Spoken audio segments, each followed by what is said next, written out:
Hello जी, राम राम जी, साराना कैसे हो आप सब लोग। उम्मीद करती हूँ स्वस्थ होंगे, मस्त होंगे और खूब मन लगाकर जो पढ़ रहे होंगे। तो आप सबकी स्टडी जो है कैसे चल रही है। तो देखिए, हमारे सामने जो भी वैकेंसी है, जिस भी वैकेंसी को की तैयारी आप कर रहे हो और जो भी आपका, तो आप चाहते हैं कि उसमें ज़्यादा से ज़्यादा अधिक से अधिक स्कोर करें, तो उसके लिए फ्री होकर पढ़िए। और हमें लगता है कि हमारी ज़िंदगी में सिर्फ संघर्ष ही संघर्ष चल रहा है और कोई भी सफलता नहीं मिल पा रही है। तो ऐसा कुछ भी नहीं है। संघर्ष सबकी ज़िंदगी में होता है, किसी की ज़िंदगी में कम होता है और किसी की ज़िंदगी में ज़्यादा होता है। और किसी से कोई शिकायत मत रखिए, अपने हिस्से का संघर्ष हमें करना ही पड़ता है। और आप अपने हिस्से का संघर्ष कीजिए और अपने के लिए एक जगह बनाइए और ज़िंदगी में किसी से शिकायत नहीं करो। और मैं लड़कियों से कहना चाहूँगी कि 16 श्रृंगार हर लड़की के होते हैं, लेकिन 17वें श्रृंगार के रूप में अपने हाथों में जो है वो किताबों को रखना। और ये किताबें ही हैं और ये 17वां श्रृंगार ही है जो आप सबकी ज़िंदगी बदल सकता है, मेरी भी बदल सकता है और आप सबकी बदल सकता है। तो इसीलिए खूब मन लगा कर पढ़िए। और जो है वो कुछ परिस्थितियों को मात देते हुए, हाँ मानती हैं कुछ लोगों की परिस्थितियाँ जो है वो बिल्कुल भी विपरीत होती है और मुश्किल होता है। मुश्किल हो सकता है, नामुमकिन कुछ भी नहीं, कोई ना कोई रास्ता ऐसा निकल ही आएगा जिससे जो है वो आप तैयारी कर सकते हो।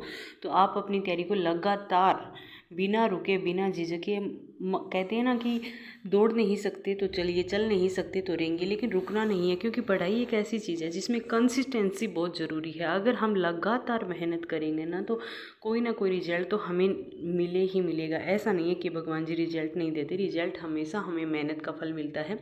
इसीलिए लगातार अपनी मेहनत को जो है बेहतर से बेहतर, आज अगर हमारी आधे घंटे पढ़ाई हो रही है, तो आप सोचिए कि कल हमें 1 घंटा करना है। क्योंकि धीरे धीरे ज़िंदगी में डिसिप्लिन आता है, डिसिप्लिन एक दिन में नहीं आता।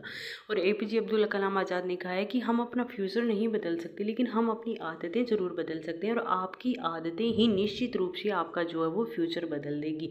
इसलिए अपनी आदतों में सुधार कीजिए। आप अपने आप में सोचिए कि आप में क्या कमी है, आप और क्या कर सकते हैं, ये सोचिए और देखिए। और अपने आप को सबसे पहले तो अपने आप की गलती को एक्सेप्ट करना सीखिए। जब, क्योंकि अगर आप अपनी गलती एक्सेप्ट नहीं करेंगे ना, तो आप ये जान ही नहीं पाएंगे कि आप में क्या कमी है और आप जो है वो क्या सुधार कर सकते हैं। तो अपनी गलतियों को एक्सेप्ट कीजिए। भी मैं तो करती हूँ अपनी गलतियों को एक्सेप्ट, क्योंकि हम भगवान नहीं है, हम इंसान हैं।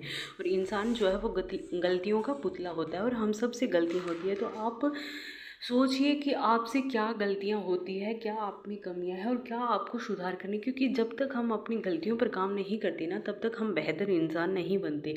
और हमें अपनी गलतियों पर काम करना ही होता है।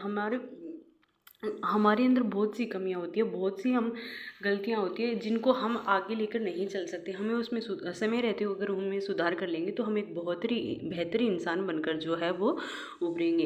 इसीलिए मैं आप सबसे कहती हूँ कि आप जो है वो अपनी गलतियों पर काम कीजिए और लगातार मेहनत कीजिए। देखिए, एक ना एक दिन आपका संघर्ष भी सफलता में बदलेगा, क्योंकि हर इंसान की कहानी होती है और फिर उस कहानी को हम संघर्ष करते हुए उसको सुनाएंगे। तो अपनी कहानी को खुद लिखिए और संघर्ष कीजिए, अपने हिस्से का संघर्ष कीजिए और किसी से कोई भी शिकायत मत रखिए। आप जितना पढ़ पा रहे हैं, जो भी पढ़ पा रहे हैं, शुरू में बहुत दिक्कत आती है, मुझे तो बहुत दिक्कत आती है, कुछ समझ में भी नहीं आता। क्योंकि इतने साल हो गए पढ़ाई छूटे हुए, तो ऐसे समझ में भी नहीं आता कि क्या हो रहा है, कुछ भी समझ में नहीं आता। लेकिन वही है, हिम्मत नहीं हारनी। धन्यवाद।